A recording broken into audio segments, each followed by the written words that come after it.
नमस्कार मित्रों। आज हम कक्षा 9वीं और 10वीं के लिए रसायन विज्ञान की सबसे सरलतम या हम कह सकते हैं कि रसायन विज्ञान का जो प्रथम पायदान है उस प्रथम पायदान के बारे में हम लोग पढ़ने के प्रयास करेंगे।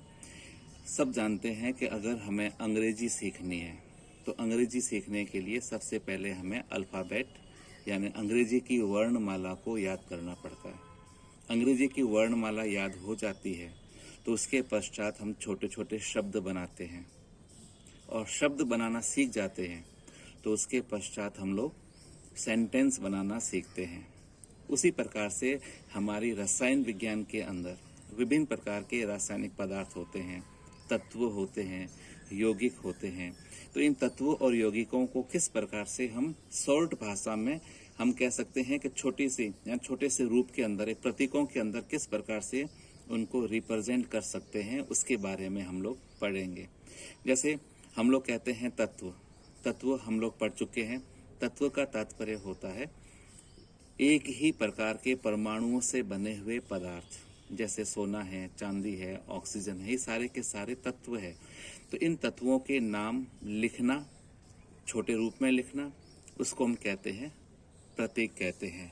तो हम शुरुआत करते हैं प्रतीक से। तो सबसे पहली बात आती है कि प्रतीक हम किसे कहेंगे। तो प्रतीक का तात्पर्य होता है तत्वों के नामों के छोटे रूप को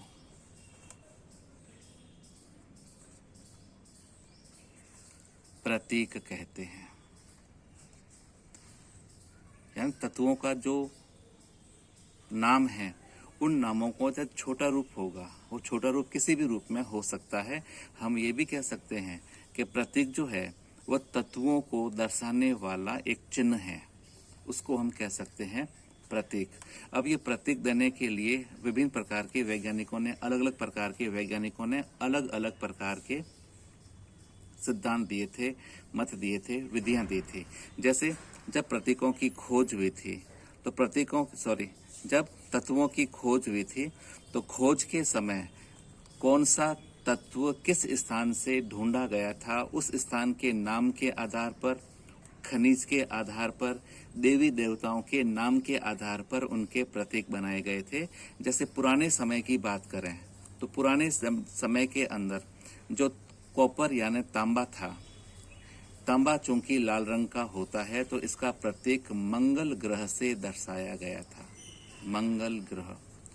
सोना पीला होता है तो पीला होने के कारण इसे सूर्य के सिंबल के द्वारा, सूर्य के प्रतीक के द्वारा इसे दर्शाया गया था।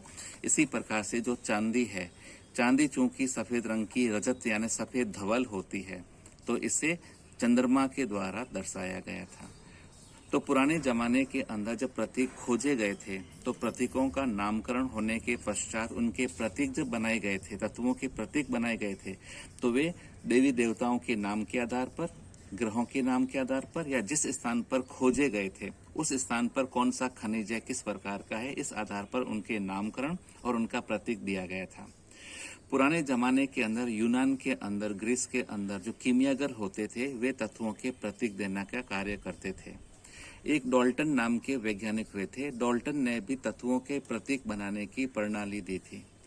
उन्होंने क्या किया था कि जो प्रतीक या जो तत्व खोजा गया था उस तत्व को उन्होंने रिप्रेजेंट करने के लिए गोला बनाया, उस गोले के अंदर उन्होंने बिंदु लगाया। इस प्रकार से उन्होंने प्रतीक बनाए थे। तो ये जो प्रणाली थी, ये प्रणाली वर्तमान के परिप्रेक्ष्य के अंदर सार्थक नहीं है, क्योंकि इससे कंफ्यूजन होता है कि यहाँ पर 4 बिंदु है, 8 बिंदु है। इस प्रकार से अगर हम बनाते हैं तो ये ज़्यादा इतना अच्छा सरल सब्जेक्ट नहीं होता है। तब वर्तमान के अंदर जो बर्जीलियस नाम के वैज्ञानिक हुए थे, बर्जीलियस, इन बर्जीलियस ने प्रतीक बनाने की आधुनिक प्रणाली दी थी जो सर्वमान्य है सबको। यहाँ पर आधुनिक प्रणाली, यह आधुनिक प्रणाली वर्तमान में सबको पसंद भी है और सबने इसको माना भी है। यहाँ तक कि IUPAC जो अंतरराष्ट्रीय संस्था है जो तत्वों के या रासायनिक पदार्थों का नामकरण तय करती है, उसने भी बर्ज़ेलियस की आधुनिक प्रणाली को मान्यता प्रदान की है। अब बर्ज़ेलियस ने जब अपनी प्रणाली दी थी, तत्वों के प्रतीक बनाने की प्रणाली दी, तो उसने वहाँ पर 3 स्टेप्स रखे थे। पहला स्टेप था, उन्होंने कहा था कि तत्वों के अंग्रेजी नामों के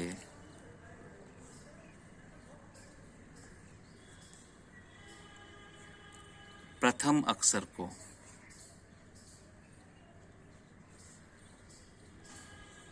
प्रतीक कहा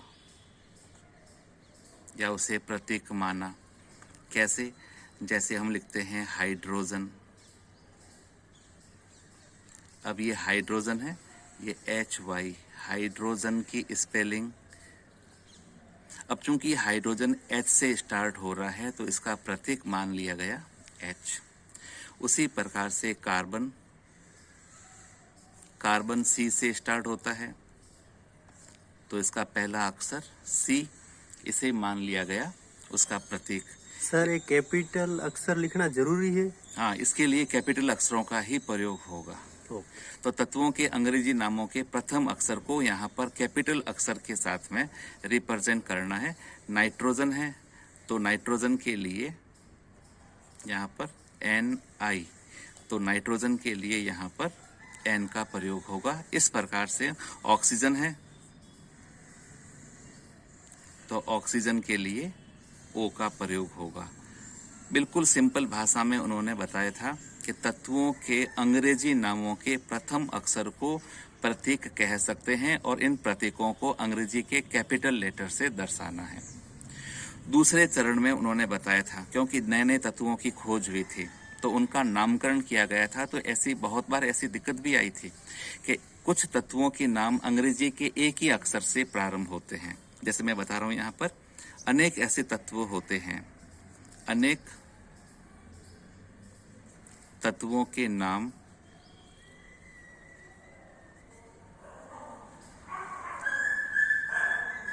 अंग्रेजी के एक ही अक्षर से प्रारंभ होते हैं।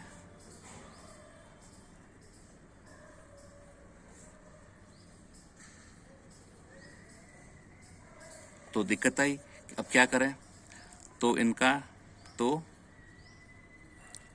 इनके प्रतीक कैसे बनाए जाएं, ये सबसे बड़ी दिक्कत आई। तो इनके प्रतीक प्रथम अक्षर के साथ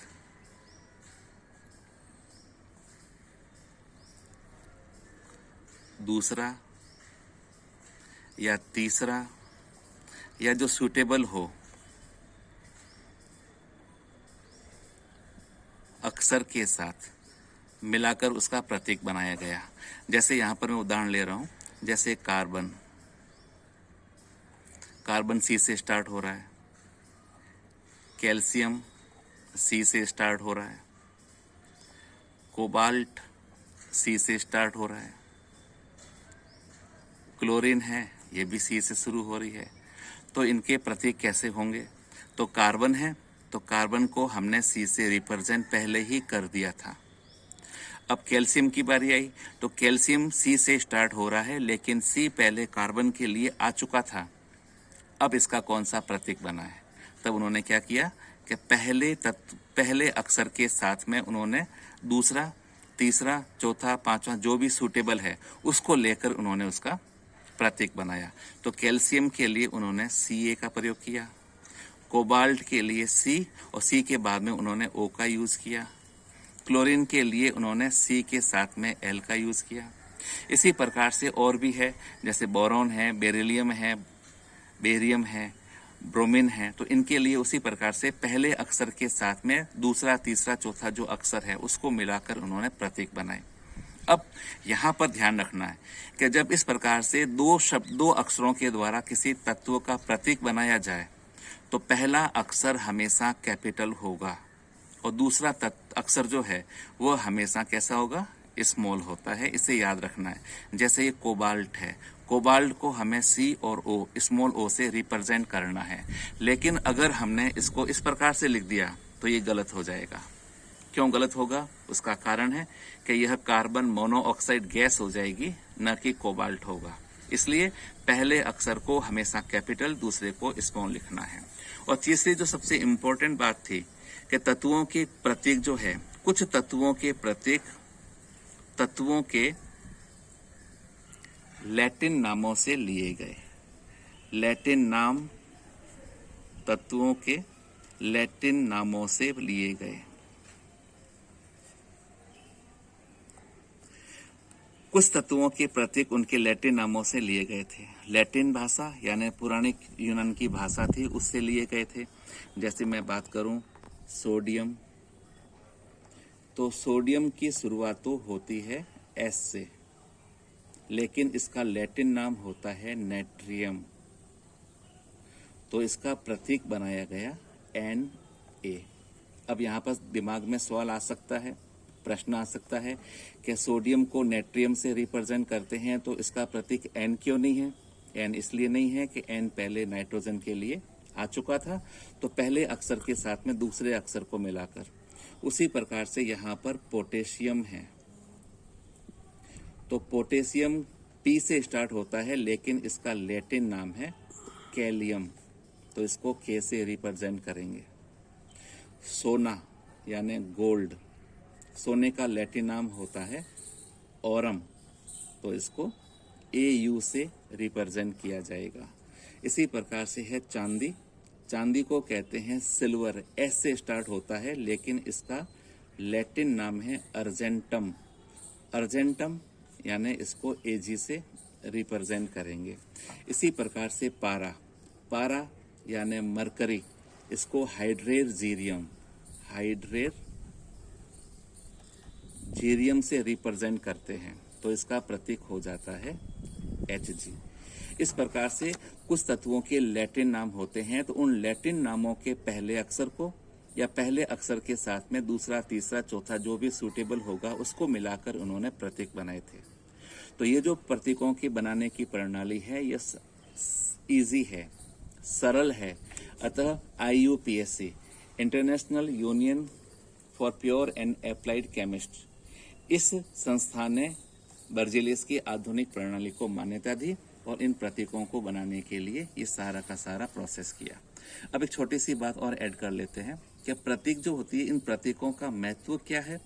प्रतीक जो होते हैं यह तत्वों के एक परमाणु को रिप्रेजेंट करते हैं। जैसे यहाँ पर मैंने लिखा है ऑक्सीजन O, इसका मतलब है कि यहाँ पर ऑक्सीजन का एक परमाणु उपस्थित है और ये क्या करता है, उसके भारात्मक अनुपात को भी दर्शाता है। धन्यवाद।